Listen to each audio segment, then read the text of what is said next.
No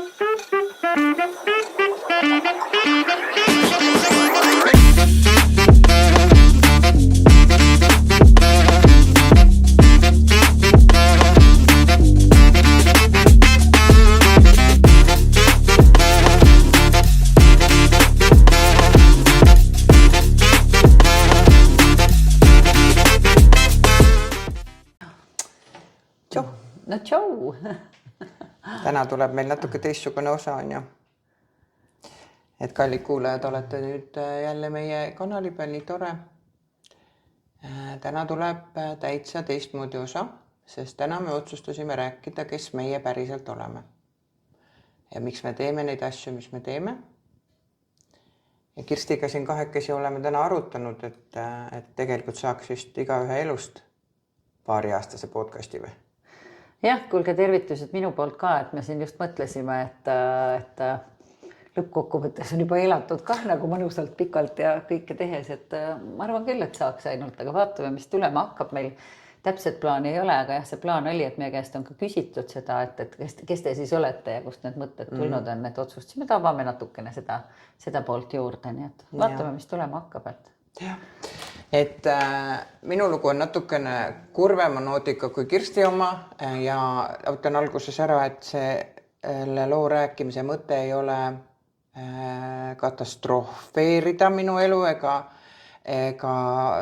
saada tähelepanu selles mõttes, et haletsust või mingit muud sellist tagasisidet, või pigem ma soovin, et kui keegi saab abi sellest loost ja loo mõte on ju see, et igast asjast on võimalik välja tulla ja probleemidel on lahendused on ju.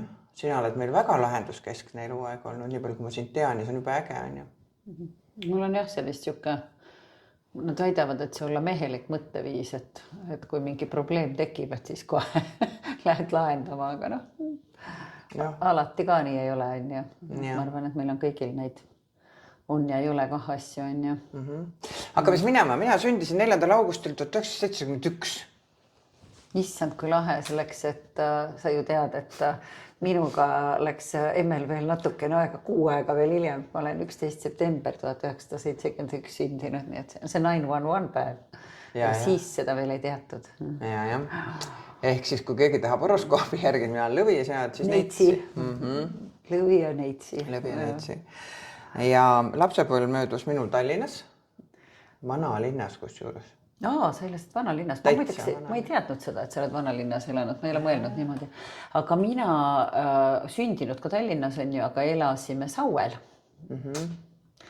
Nii et kui kooli läksin, siis sai nagu rongiga minna ja ma olen vahest seda mõeldud, et kui naljakas on mõelda on ju, sellel ajal oligi, ma olin 6-aastane, läksin kooli on ju, istusin, kõigepealt jalutasin Sauel jaama, siis sõitsin pool tundi rongiga Tallinna ja siis sealt jalutasin kooli. Tegelikult oli kõik jube turvaline, ma olen siin nagu täiskasvanuna seda vaadanud ja läbi jalutanud seal on ju, et mingeid isegi Sauel vist pidi kuskilt üle tee minema, aga Tallinnas isegi ei pidanud ja me ju käisime seal, siis ta oli esimene keskkool, praegune Gustav Adolfi gümnaasium aga nagu mõte mind ajas nii naerma see, et kui oma lapsed kooli läksid, siis ma hakkasin mõtlema, et issand kui lahe, et paneks nad praegu kuskile rongi peale ja saadaks nad nagu teise linna, see tundus täielik utoopia.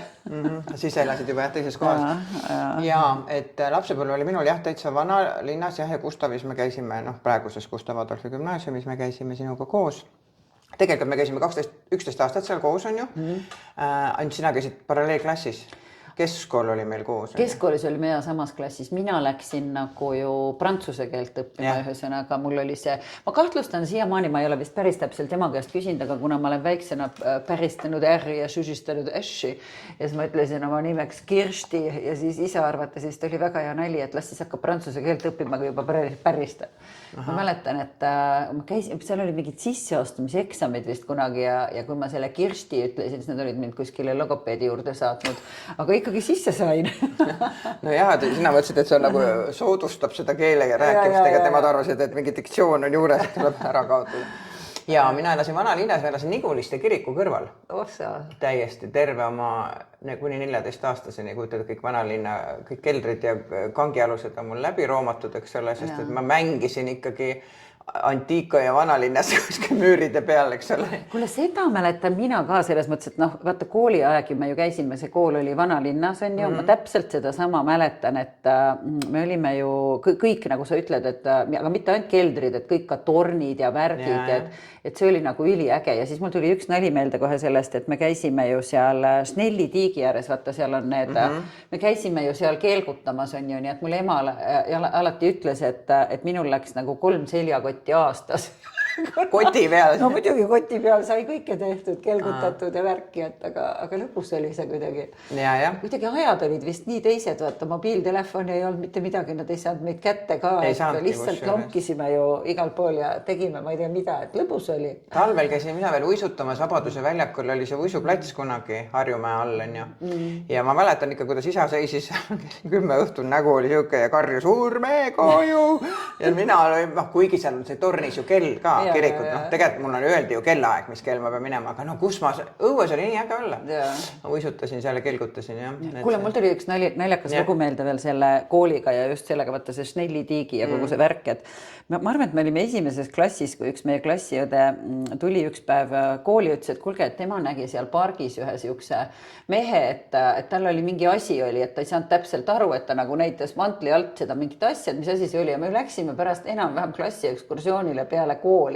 Ma arvan, et meid oli mingi 10-15 tükki seal vähemalt, kõik läksime siis kambaga vaatama, et kus see siis on ja mis asi see nagu täpselt on, et see oli veel see aeg, kui seal selle tornide väljak või mis on see park seal vaata seal Toompeal üleval, et ma arvan, et see oli mingi liputaja siukse musta mantliga, et täpselt me ju aru ei saanud, mis seal toimus, aga sellise retke korraldasime kusjuures Snelli tiigi ümber, seal need olid, siis me ju käisime koolis, kui me käisime jooksmas ümber Snelli tiigi kekatunnis ja nad hüppasid see põõsast ikka väga tihti välja ja näitasid oma varandust.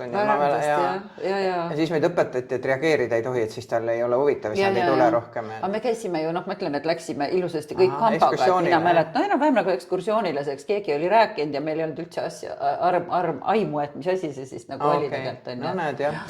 Tuli Snelli tiigist praegu muideks meelde, kuna oligi niimoodi, et me pidime kooli ajal ju vaata jooksma ümber, nii nagu sa ütled, on ju, ja seal ei saanud kuskil ju otse minna, see oli nii õudne. Ja mulle üldse ei meeldinud, mulle ei meeldinud see kehaline kasvatus ja jooksmine oli kõige õudsem asi ja ma kahtlustan, et ma ei käinud lähedale, ei läinud Snelli tiigile lähedalegi mingi 2-30 aastat vist, et ma alles kas eelmine suvi läksin esimest korda ja jalutasin selle lihtsalt naljaviluks läbi, see oli väga ilus muideks see kõik. Et me peaks ilmselgelt mingi, kuidas see on see klassi kokkutuleku tegema ja minema Snelli tiigi ümber jalutama. See staadionile minema, kus me õppisime jooksma ja viskama mingeid asju on ju. Et jah, kooliaeg oli täitsa tore ja vanalinnas elada muidugi oli väga hea, mina ei pidanud üldse sõitma millega, ma tulin ju iga päev jala, eks ole. Ja isa ema oli mul peres ja vanaema, õdesid vendasid mul ei ole. Ja ma olen üksik laps, sinul vist on teistmoodi. Mul on jah, et või peres sellel ajal on ju, mul olid ka, meil olid ema poolt olid isa ja ema olid elus nagu mamma ja taat olid veel ja siis oli isal oli ka minu meelest, ma ei mäleta, millal see isapoolne mamma siis ära läks, vend, mul on väike vend olnud alati. Ja selles mõttes oli, et algul ta oli nagu väike, aga siin mingi aeg ta läks must nii-öelda vanusega mööda, nagu ma naersin, nüüd on suur vend. Ja, nii et koolis me käisime koos, kooliaeg oli täitsa tore selles mõttes, et minul hakkasid probleemid üsna varakult, sest et mul oli keskendumisega raskusi ja ma olin hästi aktiivne ja ma hirmsasti igasugused asju juhtus minuga kogu aeg, on ju. Ma olin nagu väga-väga siukene ärev laps ja püüdsin hästi tubli tüdruk olla ja see mul ei õnnestunud ja kahjuks minu vanemad olid natuke emotsionaalselt kauged inimesed ka või nad andsid parima. Ma räägin selle loo jutustamise juures, ma ei süüdista kunagi mitte kedagi, ma olen rahu teinud nende asjadega ja olen need oma elus läbi arutanud, aga see on praegu oluline info selles mõttes, et kuhu see lugu läheb. Sest et ma olin vanema hoida päris palju, suviti ma käisin Käsmus ja Võsul. Vanasti, sina oled kuulnud siukest asja, et siukest asutustel olid nagu siuksed nagu suvekohad, mingi suure tehasel oli mingi suvituskoht, anti tuusikuid headele töötajatele on ju. ja minu isa oli väga hea töötaja, tema sai iga suvi tuusiku ja siis paketi auto kokku täpselt nagu siin me oleme filmis on ja saadeti mind vanaemaga iga suvi siis kas Võsule või Käsmu, kus parasjagu ruumi oli. Nii et mu suved on ikkagi seal, minu romantika on Käsmu ja Võsu. Ma ei aeg-ajalt käin seal ja siis, kui ma jalutan, mõtlen, oota, aga sa läksid siis vanaemaga? Vanaemaga saadeti. Ei, mul õnneks vanaema kaasa ei tulnud, minu romantika läks pioneerilaagrites. Ma käisin, ma kahtlustan, et 3 aastat, peale esimest klassi läksin juba, oli, kas see nüüd oli kuskil Keila-Joal või kuskil seal kandis oli siuke, ma pean praegu mõtlema. Oli Keila-Joa või Kloogal oli siuke äge laager, issand jumal, sellest saaks ka 3 podcasti osa, kui neid asju meenutama hakkaks. Aga siis ma läksin, 3 suve olin ka Elvas. Ja Elva on ka siuke koht, kuhu ma peale seda vist pioneerilaagrit üldse juhtunud ei ole. Ma käisin eelmine suvi käisime, mehega tiirutasime, käisime sõitmas Elvas, et issand, kui lahe oli seal vaadata. Me leidsime üles nagu selle pioneerilaagri koha ja see oli kuidagi seal järve ääres ja sai ikka ujutud, sai ikka tehtud, et kuidagi lahe oli jah, meenutada. Aga jah, katsun ükskord suvel ikka kas Käsmu või Võsule minna, sest et see on, mul on jäänud ikkagi see mingi lapsepõlve asi, teistel on vanaemad kuskil maal on ju talus, aga minul on jäänud see nii-öelda see suvituskohad siis ei meelda on ju. Ja ma olin päris sükene, vanaema sõna ma ikkagi kuulasin üsna pikalt, aga ühel hetkel sai minust puberteet. Ja vaat siis hakkasid probleemid ehk kuskil 14-aastaselt. Sest siis ma ütlesin, et ma teen, sest ma saan. Ja mul hakkas nagu juba see jõud üle käima endast vanematest või sükene selles mõttes, et... Arvasid, et käib. Ja tegin asju on ju ja probleemid siis hakkasidki sellest, et ma olingi rahutu ja ma ei saanud ilmselt piisavalt tuge, seda ma vajasin on ja võib-olla oleks pidanud olema mul vanemateks keegi sükene, ma ei tea, psühholoogi haritusega sükene tasakaalukas inimene, kes kogu aeg tegeleb muga on ju. Aga vanemad tegid tööd, sest mina võin küll öelda, et minu vanemad mõlemad on otse töö juures põhimõtteliselt jalad ees toodud surnuaeda. Nad ikkagi töötasid surnuks mõlemad ennast on ju. Ja tol ajal ka ma mäletan, et oli kogu aeg tööl. Meil nagu suvel jah, vahest kui puhkus oli, siis sõitsime koos autoga kuskile, ma ei tea, Lätti või. Aga nad olid ikka tööl kogu aeg. Nojah, ja seda ma just mõtlen samamoodi, et mina nagu niimoodi ei mäleta, et vanemad kogu aeg tööl olid ja vaata, see ongi, et mis ajast me täpselt räägime, et siis kui me päris teenagerid vist olime mingi 14-15 on ju, et siis oli nojah, siis nad käisid, ema oli mul nagu tegeles, ütleme, raamatupidamisega oli siuke finantspoole peal tööl ja isa oli, ma mäletan, kunagi oli seal Saue eksperimentaaltehases, oli peainsener. Aga see oli jah, umbes siis sellel ajal veel, kui me nii-öelda teenagerid olime, aga seda ma just mõtlesin, et vaata see sama, mis ma enne ütlesin, et neid mobiiltelefone ei ole, et seda sai siin kunagi oma lastega ka nagu arutatud ja naerdud on ju, et siis oligi, et see oli võib-olla juba see mingi keskkooli ajal, et juhtus, et tuli mingi plaan või siis mindi kuhugile ja tehti midagi ja mitte keegi ei teadnud, kus sa oled, et tegelikult jube õudne nagu mõelda on, et ma olen ema käest juba vabandust palunud, aga palun veel kord vabandust, et sai ikka igasugu lollusi tegelikult tehtud, et ja mõelda seda, et nagu praeguse olukorraga võrreldes on ju, et nad ausõna nad ei teadnud, et kus sa oled. Et aga see on jah nagu... Minul tekib küsimus, kuidas me üksteisega kokku saime. Sest kõigile on kodus telefone ka. Ma tean, mina vist olime, meie perekond oli vist kuni, ma ei tea, kuni sinna maani järjekorras, kuni lõpuks enam ei olnud vaja seda telefoni, tulidki mobiilid vist. Sest telefoni, oli lauatelefon, siis oli hea, ma läksin putkasse ja helistasin. Ja ma mäletan, mul oli telefoni märkmik. Seal oli väga palju nimesid, seal oli ikka ja siis... Ja valiti ja helistati ja siis oli, ja ma mäletan ka see helistamine oli lahe ja siis oli, mul tuli meelde praegu üks nali just sellega, mis sa ütlesid, et ma olin suht väike siis veel ja mind pandi ujumistrenni ja ma siis pidin seal Kalevis ujumistrennis käima ja ma mäletan, et minule üldse ei meeldinud seal, kuna see meie treener oli siuke kohutav, kes ma ei mäleta, ta sõimas ja karjus ja ta oli siuke hästi võimukas naine kuidagi ja mul on õudselt meelde jäänud, et ta ükskord karistas seal ühte poissi niimoodi, kes seda poissi kiusati, keegi viskas ta prillid vette enne, kui tund oli hakanud ja see hüppas sukeldus, tõi oma prillid nagu tagasi sealt ja ta sai nii õudselt sõimata, et ta pidi ilma püksteta seisma selle basseini ääres, kui teised ujusid. Selline karistusmeetod oli.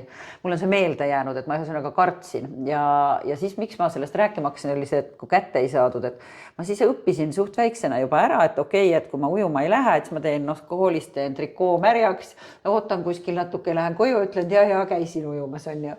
Aga kas ma olin ükskord unustanud trikoo märjaks teha ja siis ma nagu pisike tüdruk maksin nagu kartma, et issand, ma ei julgegi koju minna, et issi pahandab, et sa pole trennis käinud, on ju makstud ju.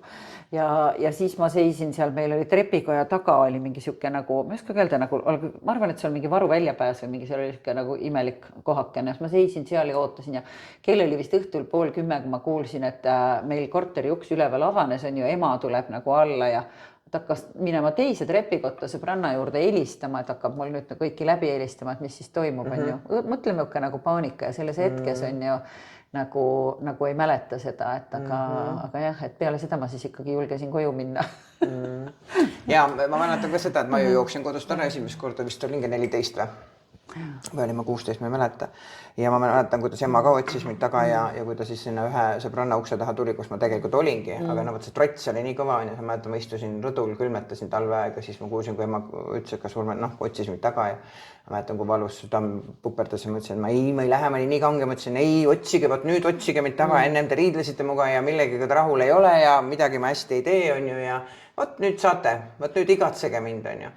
Noh, ma ei tea, kas see nüüd oli just mõistlik mõte, on ju. Aga no sel hetkel ma ei osanud teistmoodi ja see oli see minu nagu see tagasimaksmine siis selle eest, et kogu aeg sain nagu riielda või noh, ühesõnaga ei oldud nagu rahul minu ei tulemustega koolis ega noh, ei olnud täpselt see, mis pidi olema, on ju. Et aga noh, selge on see, et igal juhul kokku saadi ja asju tehti, on ju. Minu meelest me leppisime kokku kuidagi, et kas oli, et mingi lähme, no me tulime vaata rongiga, meil oli alati see, et siis oli palju nagu sõpru sealt selle rongitee kuidagi äärest, et siis nagu mis rongiga me lähme ja või siis kuskil Baltas või kuskil, et jah, kuidagi sai. Kuidagi saadi hakkama, praegu ei mäletagi ju tegelikult enam, mismoodi see käis, on ju. No vot, ja siis tuli ju keskkooliaeg imeline, siis kui arvasin juba päris suur tüdruk oled, siis mina siis tutvusin suurte inimeste maailmaga. Mina hakkasin käima baarides istumas, ma nägin väga täiskasvanud välja. Ma sain sisse küll, dokumenti tolle oli küsitud. Ei küsinud keegi, jah. Ma olin ka vist 13, kui ma esimest korda kuskile baari sisse jalutasime, et... No võt. Ja siis noh, tol ajal oli sügav nõukogude aeg, aga siis need hotellid ja baarid kõik olid ju väga siuksed, sinna ei tohtinud ju minna, aga linnas me elasime ja linna sinna kuidagi sebisime ennast sinna ja hakkasime seal siis ikkagi tarvitama igast toredaid asju ja alkoholi ja sealt algas minu see teekond, sest tuli välja, et tegelikult oli väga hea olla purjus või napsin ja sellepärast, et siis oli nagu elu ilus, on ju. Ja alguses oli see ikkagi mingi nädalavahetuste teema, on ju.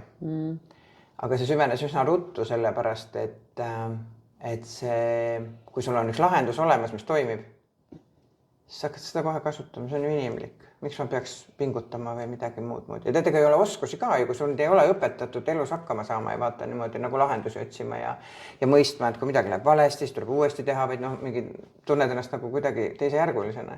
Siis see alkohol on imeline jook ja see teeb ju kohe rõõmsaks ja paremaks ja ilusamaks maailma. Et minul läks kohe meeldima esimesest korrast.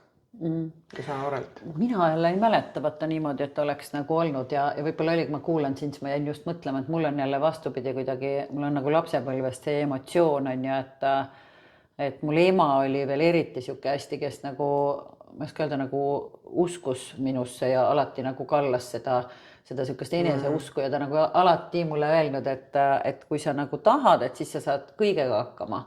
Et kuidagi nagu see selline, et ma just kuulan praegu, mõtlen, et on siuke kasvatuslik nagu täiesti teine, et ikka seal mingite asjade kallal nad nagu, ma tean, et vaata viriseti näiteks, et kas on, ma ei tea, kodused ülesanded tehtud ja et seda nad nagu, ma kutsuksin seda näägutamiseks, ma arvan, et kuidagi see oli selline, ma arvan, et see oli nagu ajahõng või siuke nagu komme on ju, et käidi ja tee ja minule nagu see jättis ka kuidagi nii sellise tunde, et mina mäletan, et mina nagu oma lastele otsustasin, et mina ei hakka seda tegema ja ei teinud kah kunagi. Kuidagi nad on koolid ära teinud, on ju, aga see mõte just, et ikkagi, kui ma pealmisena mõtlen, et mul on kuidagi jäänud see selline nagu ja sihuke nagu tugi ja nagu toetav ja kõik see selline pool nagu meelde.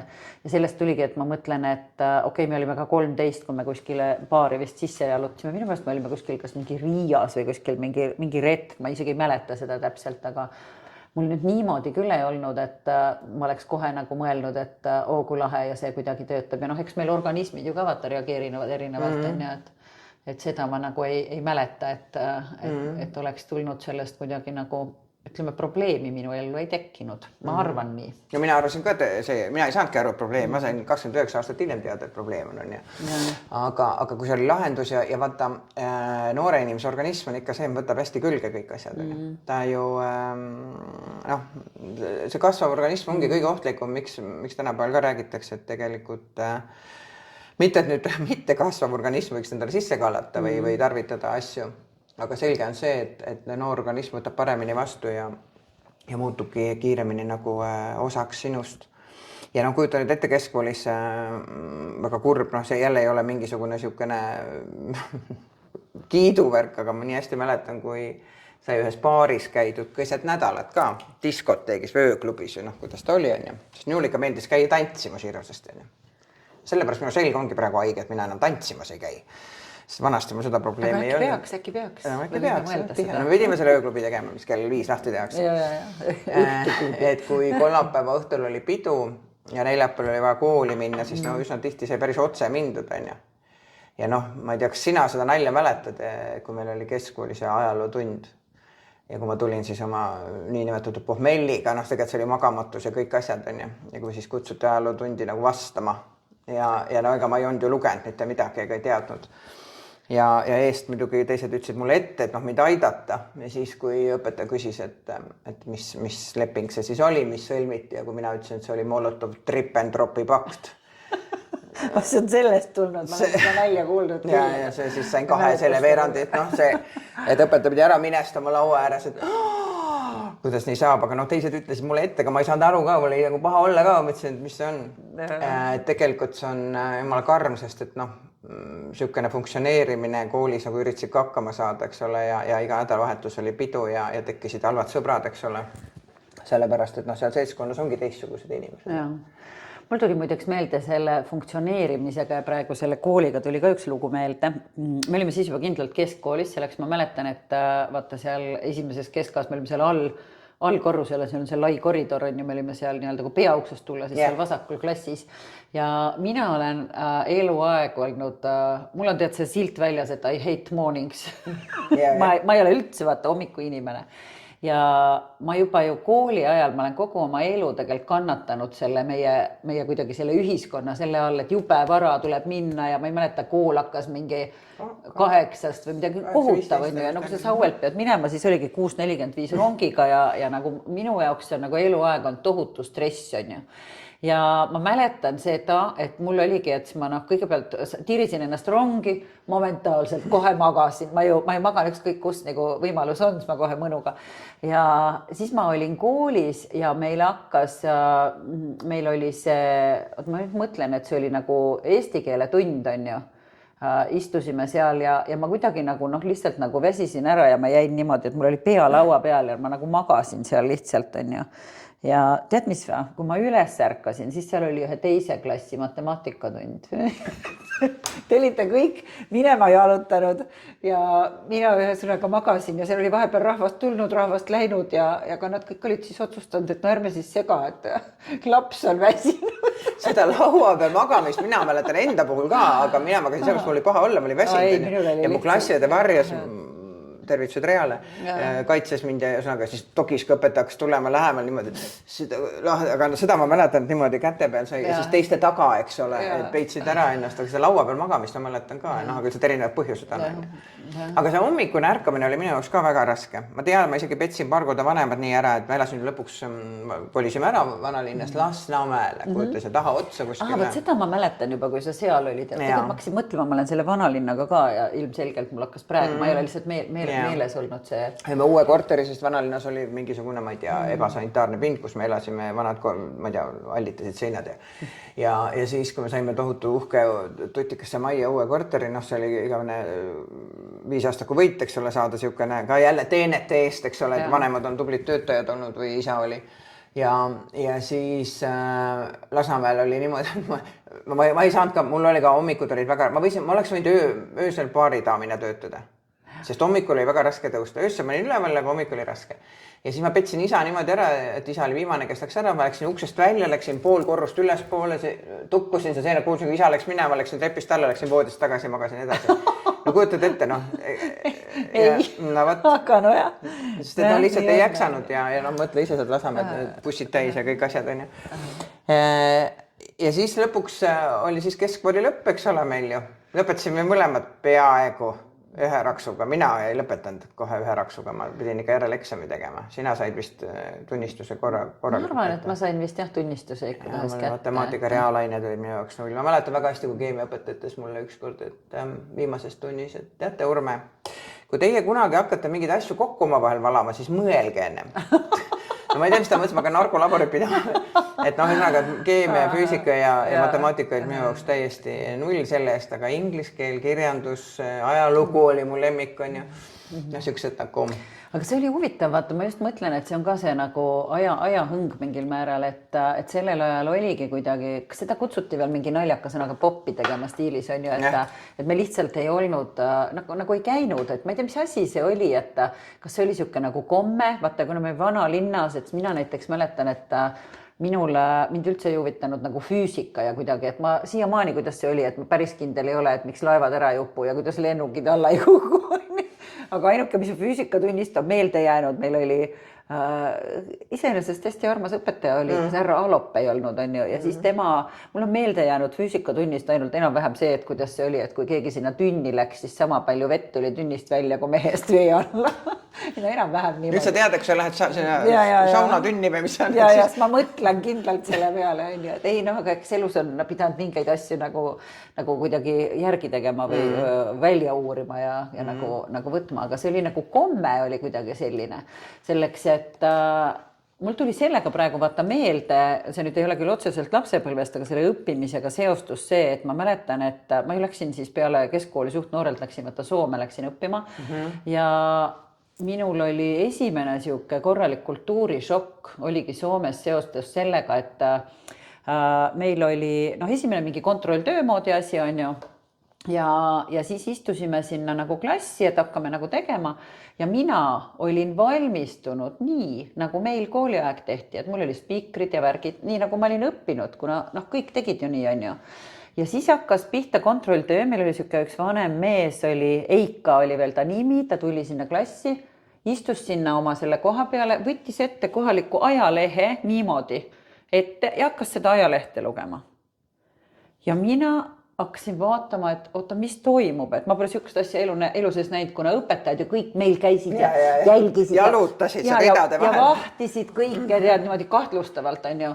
Ja Eika loeb rahumeeli lehte. Ja siis ma hakkasin nagu ringi vaatama, mitte keegi ei spikerda.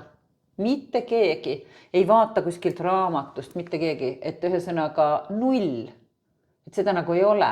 Ja see oli minu jaoks siuke hästi suur nagu õppimismoment, et ma selles hetkes nagu tapasin ära, et issand jumal, et nad vist õpivad enda jaoks. Päriselt ka õppinud. Täitsa tõsimeeli, aga see oli nii suur nagu kultuurishokk, et mul on see siiamaani nagu meeles ja selles hetkes ma nagu otsustasin, et ma mitte kunagi enam ei spikerda ja ma ei ole teinud ka seda, et see kuidagi nagu oli selline, nagu suur vahe on ju. Tuli praegu meelde lihtsalt, kui me rääkisime selle keskkooli ja sellega, et issand, mis kõike sai ju tehtud, et kellel oli kell, kuhu sai, ma ei tea, see kiri, ma imestan, kuidas ma nägin, ma mäletan seda, sai imepeenike, see pidi selle asja peale pidi mahtuma ju kõik ära, terve eksami vastus ühe küsimuse. Mul oli minu meelest olid nagu kuidagi nagu kokku volditud. Esimene pilet, teine pilet. Kuulge, kui meil keegi noored kuulevad, kes ei tea, siis me võime sellest nii-öelda teha eraldi selle, et meil on kõik nagu töötoa. Kuidas pikerdati 80-ndatel. Seeliku voltide vahel ja siuke, aga täitsa, aga ütleme, et oligi vaata see kultuurishokki nagu see element tuli just sellega sisse, et me ju kõik tegime seda, meil ei olnud nagu noh, kõik on raske öelda, kindlasti oli ka neid, kes ei teinud, on ju, aga nii palju kui mina nagu kuidagi see meie suhtlusringkond ja see oli nagu normaalne, keegi ei vaadanud sind nagu imelikult, on ju, et appi seest pikerdab. Ja kes paremini spikerdas, see oli just tehtud nägu ju. Jah. See sai nagu krooni pähe, et kuule, see on kõige kõvem spikerdaja. Jah, et see on nagu huvitav, on ju, et see muutub. Jah, aga saime me läbi selle keskkooli, ma tean seda, et tunnistus oli mul lõpuks käes ja siis oli ju see koht, kus oleks pidanud ülikooli minema, on ju. Aga nüüd kujuta ette, kui sa 16 või 15 aastast saadik nagu napsu teinud, siis sust ei tule mingit üliõpilast, eks ole. Mis sinuga juhtus, kui keskkool läbi sai? Kuule, meil oli ka ikka see ülikooli plaan oli ja mina mäletan, et me läksime ühe hea sõbrantsiga, läksime siis Tartusse, me pidi olema ju, Tartus oli ju lahtiste uste päevad, on ju, et hurraa, ülikooli lahtiste uste päevad. Ja võt, see oli ikka ka reis, tuleb öelda. Ainsad uksed, mis kinni jäid, olid ülikooli uksed. Sai mööda Tartust ja kõrtsust kõrtsu ja igasugu muid asju ja seal oli, no see oli nii äge kuidagi tagantjärgi veel mõeldas selle peale, on ju. Ja selles hetkes kuidagi see nagu, ma ei oskagi öelda, mis asi see oli tegelikult, et miks see ülikool siis nagu ei huvitanud, et mul on endal vaata siuke asi ka meeles, et kuidagi keskkoolist ma mäletan, et ma ju vaata tegelesin giidindusega ja ma olin giidide ringis, olen, ma ei tea, noh, eluaeg käinud ja ma olen tegelikult pärast giidile nagu töötanud ka hobi korras, on ju. Aga mulle see alati hullult meeldis ja kõik see ajalugu ja niimoodi ja mul keskkoolis läksid nagu suusad risti meie ajalooõpetajaga. Ja siis ma nagu, mulle kuidagi seal midagi nagu ei meeldinud ja siis ma nagu ütlesin, et mina küll nagu, noh, et see mind enam ei huvita enam-vähem stiilis, et kui mingid pisikesed asjad tegelikult nagu mõjutavad, on ju. Ja kuna meil oli vaata seal esimeses keskkoolis, mina õppisin ju nii-öelda prantsuse keelt, et je parle encore, c'est pas du français, mais c'est du belge, comme tu sais. Õppisin prantsuse keelt, siis kuidagi nagu soovitati või küsiti mind veel ka sinna kooli ja ma mõtlesin täitsa tõsiselt nagu ütleme siukse filoloogia ja kõige selle peale ju ka, on ju. Aga meil oli niimoodi, et vaata, mu isa oli juba selleks ajaks loonud ettevõtte ja see oli nii-öelda, aasta oli ju 89, kui me lõpetasime ja ta siis oli loonud ka selle ettevõtte ja ma läksin isa juurde nagu tööle, ma mõtlesin, et ma võtan siukse vaheaasta seal ja nagu töötan ja ei läinudki ülikooli, aga mul oli siis seal niimoodi, et ma olin vahepeal tuttavaks saanud, kuidas seda siis kenasti öelda, oma nagu tulevase eksiga või? et selles mõttes elu nagu viis ja kuna ta oli vaata Soomest, soomlane ja siis mul oli üks siuke hea sõbrant seal oli Soomes, kes hakkas mulle nagu murgu rääkima seda teemat arendama, et aga tule õppima Soome. Ja siis oligi niimoodi, et ma sain tema käest, sain nagu siukse idee, et tule õppima Kouvolas oli, sellel ajal oli selline, see oli nagu, mis ta siis oli, mingi siuke väliskaubanduse ja majandusinstituut oli sellel ajal nagu nimega ja ta aitas mul nagu ühesõnaga neid pabereid teha ja kõik välja uurida ja siis ma nagu taotlesin, et kas ma saaks nagu Soome õppima minna ja mind võetigi vastu. Aga see oli just ju sellel aastal, kui vaata Eesti iseseisvaks sai, on ju, ja ma veel mäletan nii hästi, et ma olin tulnud nagu tagasi, ma käisin seal koolis, vaatasin, uurisin ja mulle selgus, et kuna ma nagu mingit raha kuskilt ei saa, et siis ma mõtlesin, et ma tulen tagasi veel ja ma lükkasin aastaga selle koha edasi, on ju. Ma tulin pühapäeval Soomest tagasi koju ja esmaspäeval hakkas see putš, on ju, kui ma mäletan, et isa karjus köögist hommikul, et no nii, nüüd on kõik, et nüüd lähme Siberisse. Meil oli ju vaata see ettevõte ja kõik see õudne hirm ja kõik see tuli nagu meelde, on ju. Aga siis ma nagu helistasin sinna kooli koheselt, enam-vähem kui silmad lahti sain, helistasin, kui kellegi kätte sain, ütlesin, et ma tulen ikka, on ju, ja siis tõmbasin sadamasse laevapileteid ostma. Ma läksingi tegelikult sellisesse nagu kooli, siis nagu Soome. Et see hariduse said sealt, on ju? Jah, selle esimese nagu, ütleme, esimese selle koolihariduse. Mis ta on peaaegu mingi rakenduslik kõrgkool minu meelest, ta midagi sarnast nagu, aga ei olnud nagu päris ülikool veel ei olnud. No võt, ja mina läksin tööle, sest et kui sul ei ole, midagi pead sa tegema, on ju, ja selleks ajaks muidugi suhted peres jumala nässus, sellepärast, et isa lootis ikkagi, et minust saab vähemalt normaalne inimene, ma ei tea, mida selle all mõtles, on ju. Ja siis oli vaja kiiresti suureks saada kodust ära, on ju. Ja siis hakkasin need seiklused pihta sellepärast, et ohjeldamatu pidutsemine hommikust õhtuni ma ei kujuta ette, see kogused ja asjad ja seltskonnad, see oli ikka hirmus ja see läheb üsna ruttu nagu alla mäge, on ju. Ja pidu oli taevani, kuni ma leidsin siis oma lapse bioloogilise, saime tuttavaks oma lapse bioloogilise isaga, ka kõrtsus muidugi, sest kus ikka vanasti saadi kokku kõrtsus, on ju. Ja siis tegime oma elu vist ühe ainsamatest, mitte ainsamatest, vaid ühe siukse väga-väga hea otsuse, kui ma jäin last ootama, et selle lapse ma nagu sünnitan, et ma olen elus paar väga-väga head otsust teinud ja üks nendest oli see. Ehk ma sünnitasin 20-aastaselt lapse, haridust mul ei olnud, on ju, töökohtadega oli ka nii nagu oli, sest ma töötasin kaubamajas lasteosakonnas, müüsin koolivorme, sa võid ette kujutada.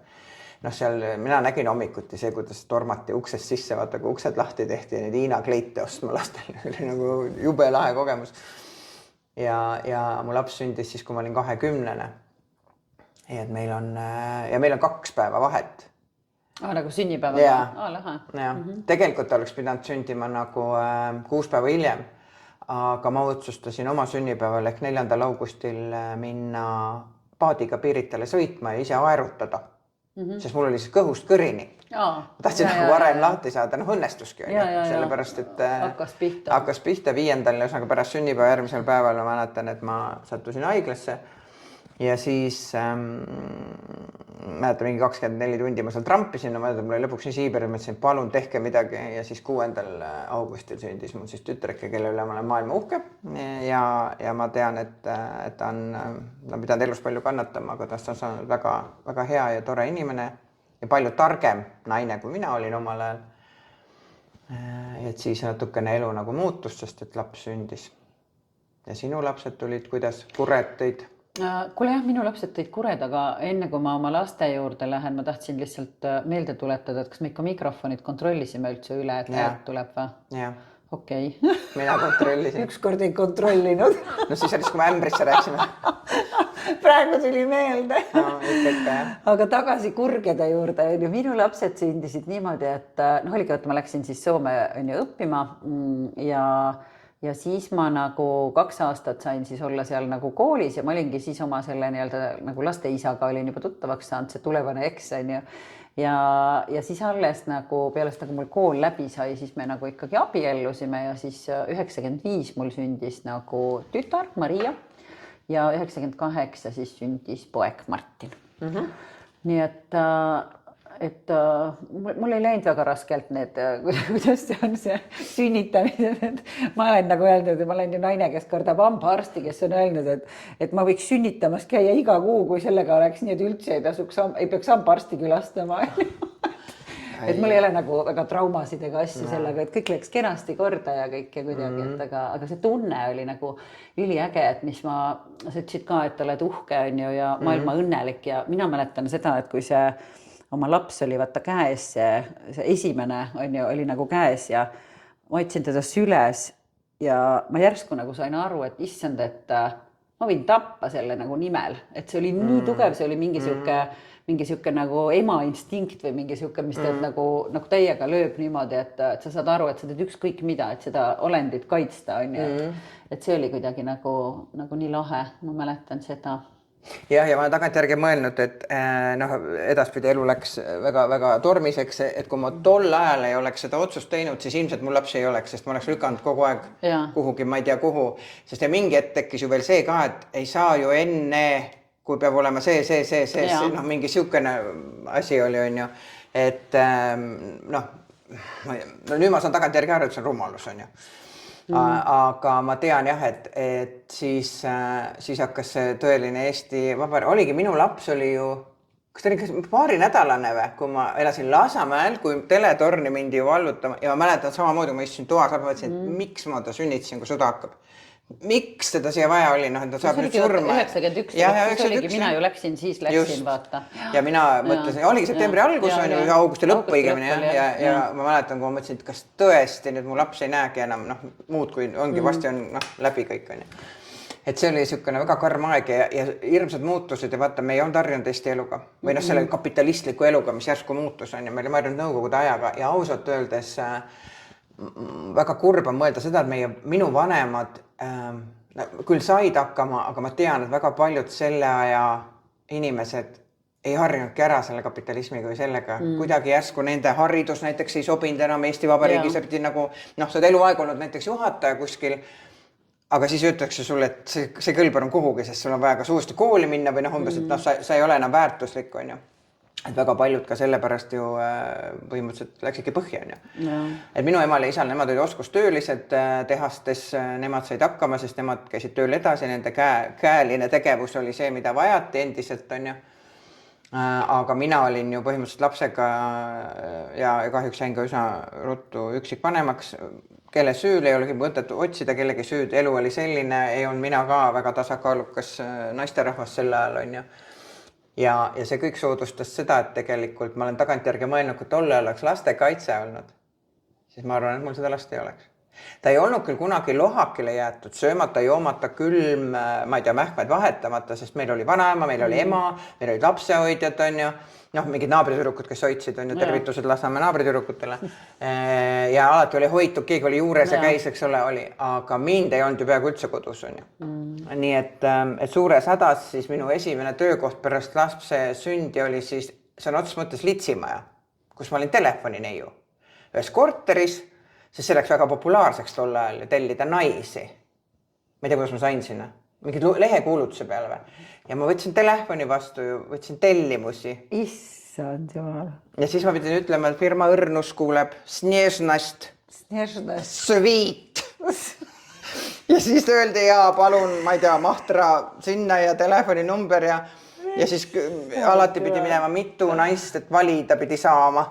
Ja siis ma võtsin tellimuse vastu, ütlesin, kohe tulevad, panin toru ära ja siis ütlesin tüdrukutele, pange nüüd riidesse, autojuht võttis aadressi ja läksin. Dispetšer, ma olin litsimaja, dispetšer, see on otseses mõttes. Ja väga ägedad tüdrukud, nad olid kõik nii katkised naised, see kujuta ette, enamused kuskilt Ida-Virumaalt ja kuskilt sealt, venelannad enamuses, seal olidki, mis kõik olid venelannad. Tegelikult need inimestel, kui me seal omavahel rääkisime, mul on nii head mälestused nendest, kuidas nad arutasid oma lapsepõlve, trauma otsas, eks seal, kuidas sa lähed siukse töö peale, on ju. Ja ma mäletan seda, et ma ei olnud väga kaua seal, ma sain sealt, üks raha, ma sain nagu ära elada. Ja ma mäletan, kuidas ükskord oli see asi, et kõik olid väljas. Preilid olid juba ära jagatud ja tuli uus tellimus. Ja tuli nii, et oli vaja 2 naist. Ja mul oli, kuule, pane riidesse, et tead, aga sina ei pea tööd tegema, et sina lihtsalt lõbustad nii kaua seda ühte mees, kui üks teeb töö ära ja siis vahetavad seda, oma naine teeb töö ära, aga sa lihtsalt lähed ja räägid juttu soomlase, vaata ma oskasin soome keelt tõesti, on ju. Ma olin õppinud ju telekas soome keelt rääkima. Ja mul olid telefoni, mul olid ühed sõbrad Soomes, pere tuttavad, kellega me suhtlesime. Et tule lihtsalt veeda aega nii kaua, et kui, saad aru, ja ma mäletan, kus ma mõtlesin, issa, mismoodi ma lähen sinna, et ja ma ei läinud. Ma mäletan, mul oli ikka selline kuidagi, vaata, seal on see mingi koht, et sealt sa üle ei astu, et ma võisin teha igasugu muid lollusi. Aga ma sain aru, et see on see piir. Aga ma mäletan nii hästi, et ma korra isegi mõtlesin. Raha on vaja ju, et küll ma hakkama saan. Ja kordagi ei mõelnud ju, aga mis siis on, kui näiteks ära vägistatakse midagi. Ma lihtsalt mõtlesin, et ma ikka ei taha vist minna. Siuke töökoht oli mul. Anja? Jah. Ma midagi nagu mäletan, et ma olen kuulnud ja niimoodi, aga ma ei teadnud ka kõiki detaile, ma ütlen selle, sa ei ole nii otse seda vist kunagi öelnud. Ei ole kunagi seda jaganud, jah. Et see oli niisugune elukogemus, ütleme nii.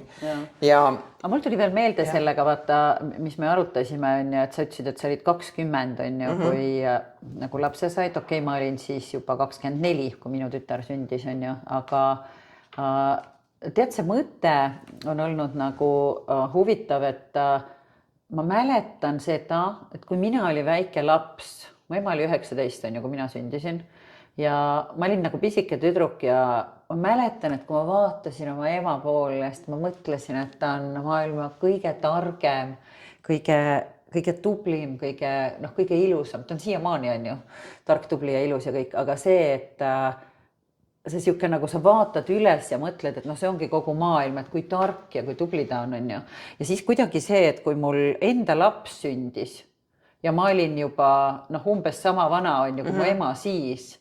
Ja siis ma sain nagu järsku aru sellest, et issand jumal, ta äkki ei olnudki maailma kõige targem.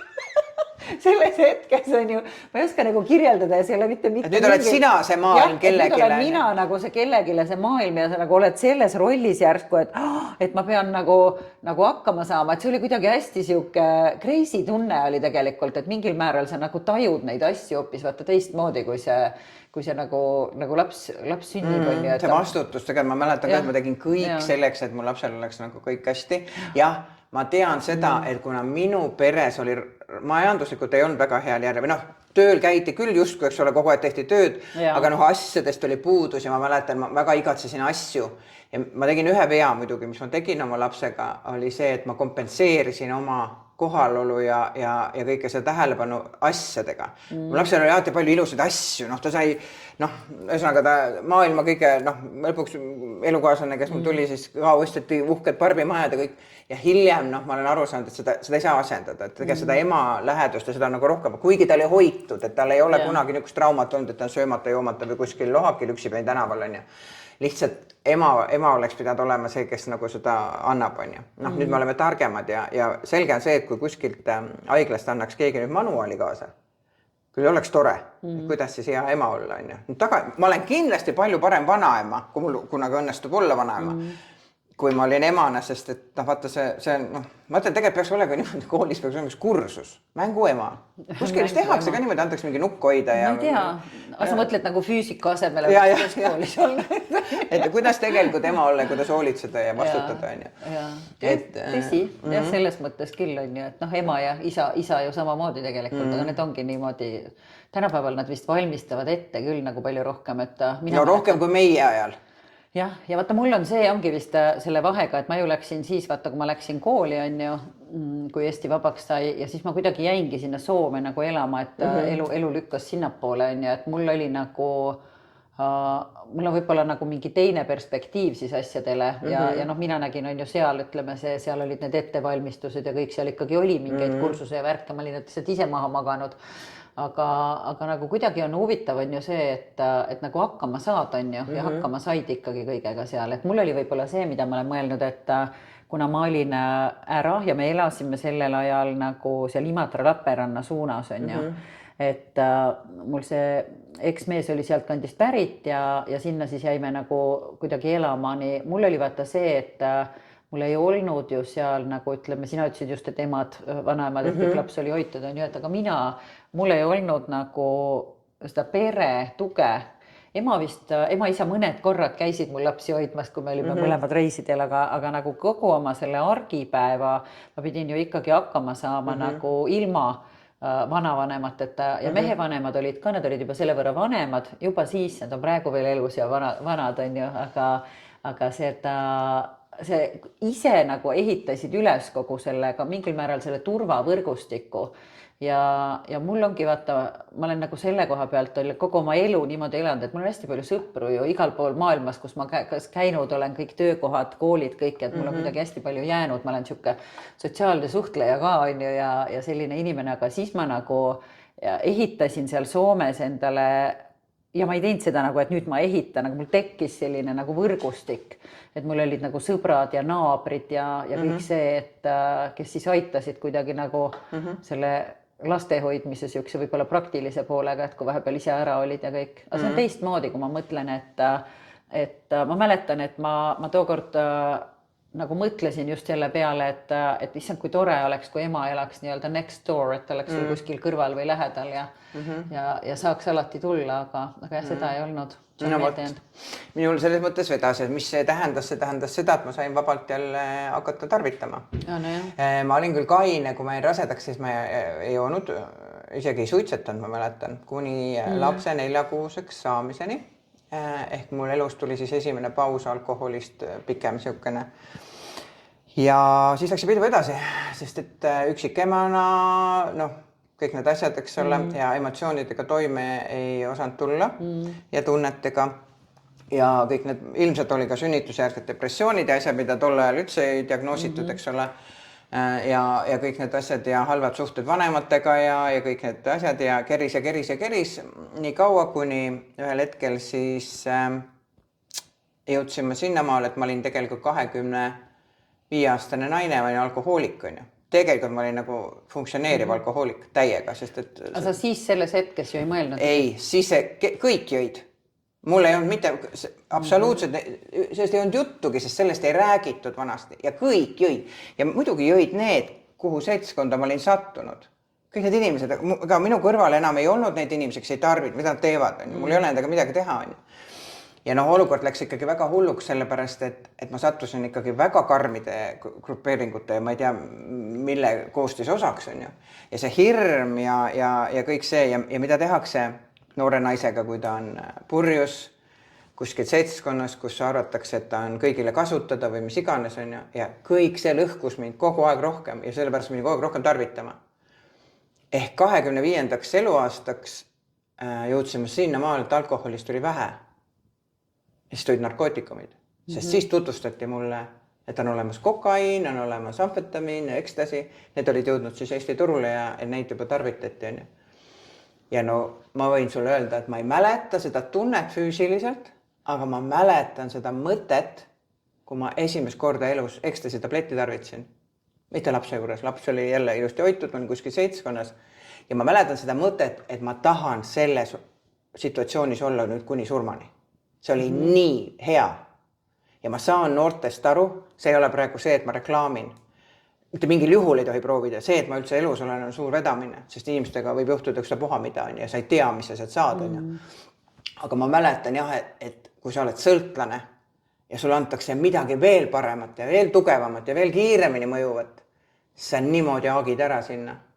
Ja sealt läks lahti siis nagu narkoralli on ju. Ja siis kujuta ette, sa pead ju saama oma last, üksik ema, oli elukaaslane on ju.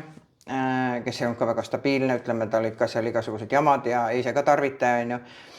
Et siis see laps tuleb hoitud saada, samas halvad suhted, ega need suhted ei olnud midagi, need loodi mille pärast selleks, et hakkama saada, et elus olla, et raha oleks, kõik need asjad on ju. Lõpuks läksid kõik asjad nii halvaks on ju, lähisuhte vägivallad asjad, sest ma üldse ei hakka rääkima, miks see on minu teema väga, miks ma sellest rääkida tahan, vaimne ja füüsiline vägivald ja kõik need asjad ja sa kogu aeg tarvitad rohkem, sest et kogu aeg on valus ja kogu aeg sa surud seda alla on ju.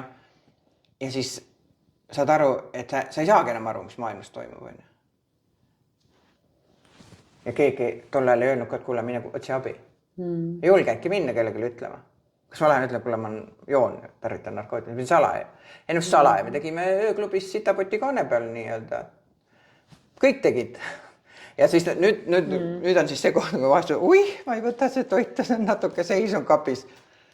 Sa oled ostnud suvalise inimese käest kotikesega mingi asja, tõmmanud triibu petsu poti kaane peale ja selle endale ninna tõmmanud ja nüüd siis pirtsutad, et oi, seda kringlit ma ei söö, see on ühe päeva seisund. No eks ole. Kõik on suhteline. See on suhteline. Ja absoluutselt ei ole uhke ja tänan siiamaani, ma ei tea, mingi kõrgemat jõudu, et ma elus olen. Sest need kogused ja need asjad, mis seal lõpuks saaksid mine, kasmaarsed. Mul suri tuttavaid ära küll. Sest et sa ei tea kunagi, mis sa sealt saad. Jah, see on ju teada tuntud. Ja keha ei pea vastu. Et minu lapsel kahjuks on olnud väga kurb lapsepõlv selles mõttes, et jah, küll hoitud ja söödetud ja kõik nii, aga mitte ema. Ja ta nägi seda, ema juures olekul otseselt neid asju kunagi ei teinud. Aga pohmellis ema ta nägi küll, on ju. See on ju fakt. Sa hommikul ärkad üles, siis oled öösel imbunud kuskilt ja siis on ju. Aga mida ta teadis selles hetkes, olete te rääkinud, mis ta nagu ise mäletab? Ta ütles ju seda, et tegelikult ta nagu, et kogu aeg oli pidu otsa. See oli nagu okei, sellepärast, et kõik nagu pidutsesid kogu aeg. Muidugi talle ei meeldinud see ja ta tõmbus väga endasse ja nüüd hiljem ongi tulnud välja, et tegelikult ta hakkas väga täiskasvanuks, sest ta hakkas vastutama. Tal oli hirm minu pärast. Ta ei osanud seda tolle ajal ju väljendada. Ja mina oma arvast ütlesin, et sul on kõik olemas. Kodu on, söök on, ema on. Käi koolis ja saa inimeseks. Ma ei osanud enam endagagi hakkama saada. Ma läksin ju katki. Ma olin tegelikult jumala puruks. Ja ma ei saanud sellest siis aru.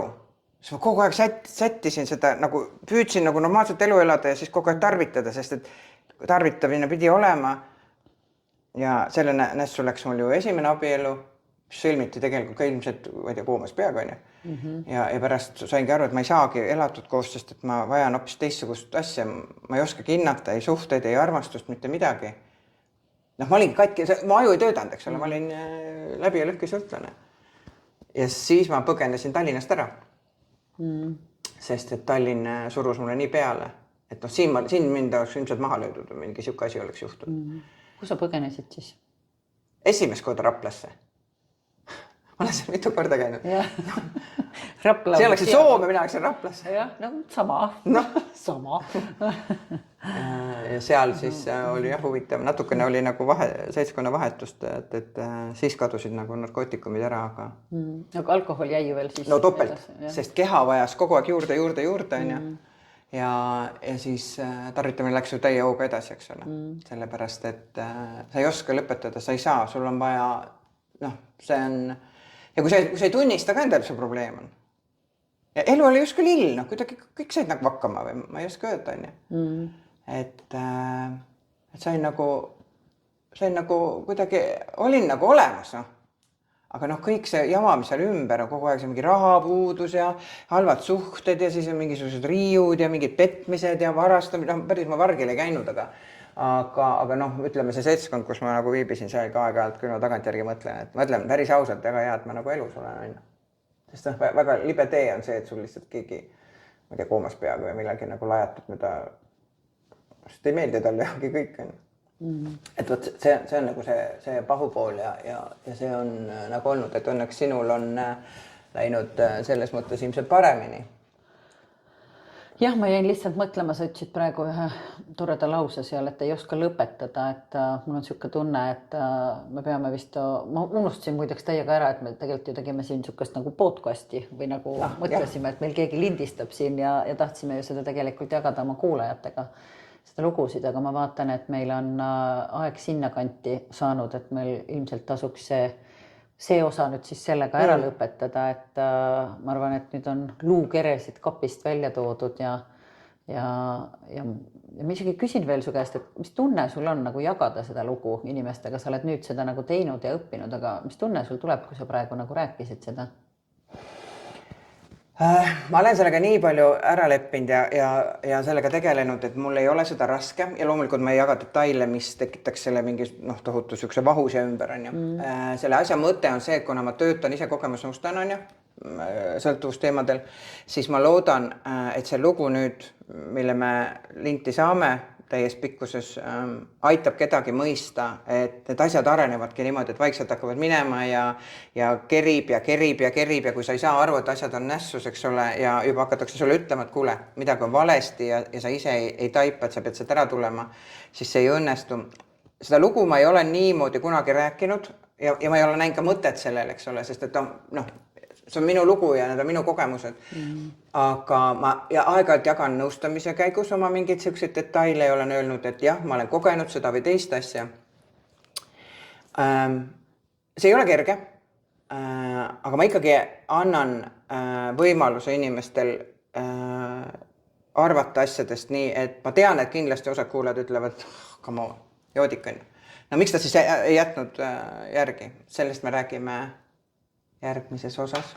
Jah, ma arvan, et me niimoodi teeme, et räägime järgmises osas ja me jõudsime ju alles kuhugile stiilis 20-ndateni ja elu on veel elatud. Üle poole on veel ees, nii et sama palju veel on vähemalt, et jah, jätkame sellega. Aga armsad kuulajad, loodan, et te olete siiani veel meiega ja täname teid selle eest, et te meid kuulasite. Loodame, et need tõsised teemad on ka sellised, mis teid huvitavad ja loodame, nii nagu Urme ütles, et ehk sellest on kellegile abi või midagi, aga kuulake meid siis jälle järgmises osas, räägime siis edasi, kes meie siis oleme, Urme ja Kirsti, Elu 50+ podcast. Ja siis Spotify ja YouTube ja laikige meid ja jälgige meid. Sest et me tahame ikkagi väga jagada igasugust toredaid asju. Meil on juba ette salvestatud toredad osad, mis on tulemas veebruaris-märtsis, nii et tore oli teiega koos olla ja loodetavasti igaüks leiab oma tõesid. Tšau!